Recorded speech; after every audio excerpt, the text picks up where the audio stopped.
Salutations, my Fallout lovers, it is Matty here, and welcome to Disgusting Speculation, a series solely created to give us an excuse to speculate about the stupid, ridiculous, and near impossible in gaming.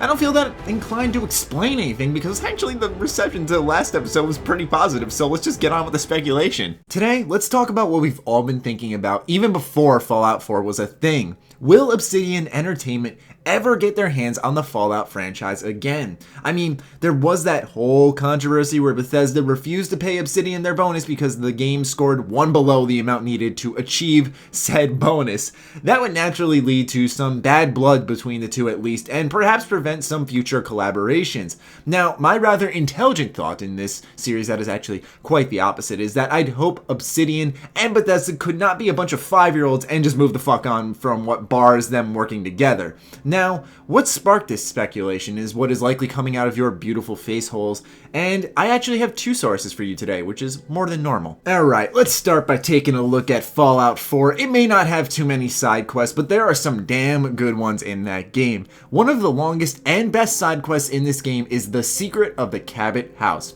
You must head to, go figure, the Cabot House. It will take you through a very lengthy quest that I will not explain because this is not a walkthrough, but at the end, Jack Cabot will say something very particular if you let him live. Now, let's have a listen. Maybe I'll finally travel to the southwest. My father was always convinced that there was another alien city buried somewhere in the Mojave Desert.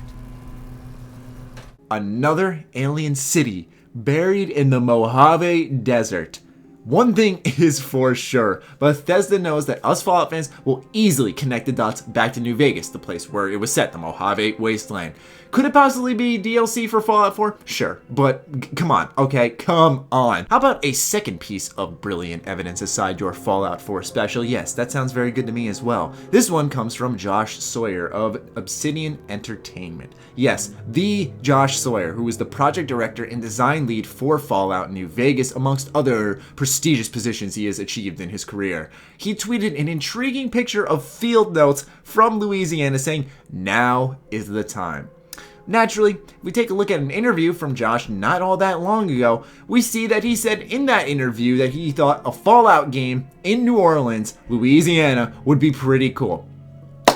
Okay, look, Josh, I know you followed that up by saying it's not what we think, but I'm gonna totally fucking disregard that, okay? Now is the time, as if you're finally working on this highly anticipated project. I can't sit here like an idiot and just turn a blind eye to this. You just said how you wanted to make a Fallout game in Louisiana, and you're like, now is the time, and it's like this big build-up where, granted, the two pieces of evidence I presented are in two different locations, but still, it's just too convenient to not scratch your head at. But naturally, we are Fallout fans, which means that conveniences line up everywhere we go, and they all don't add up to what we want them to be, so don't get your hopes up too much, but you know what? I wouldn't blame you if you did, especially because of what Josh Sawyer did. That's the one that really gets me, man. But anyway, I'd love to hear your disgusting speculation in the comments down below, so hit me with it, people. Let's see what nasty shit you have to say. Other than that, be sure to follow me on Twitter, like me on Facebook. Links are in the description. Also, be sure to check out sugarbomb.com, the place by Bethesda fans for Bethesda fans. Stay sexy, stay active. I love you all. Peace.